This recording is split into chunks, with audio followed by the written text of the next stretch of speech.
them at the door? I can get you from your phone house if you take some clothes. You be right around the corner.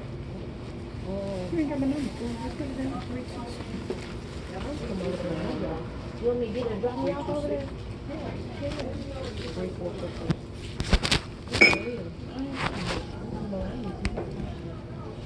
Okay, are you not open? Because he said you open and he walked away. You didn't have to talk to me like that. I apologize. I just asked you, were you open?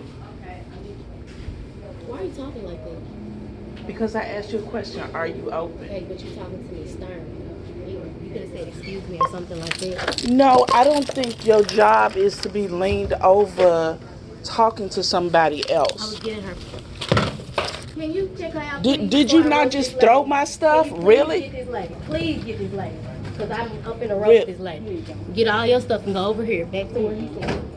I don't play that. Don't No, do you're it. not finna just Y'all throw can my come stuff and disrespect me like you ain't got no sense. Okay. Get out. Bye. No, I'm not getting nowhere. Where the manager at?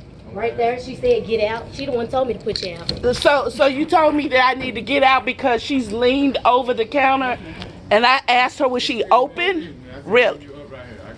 No, you the one that sent me over here saying she open. Come on, sir. Please come on. Trust me, all this is, yeah.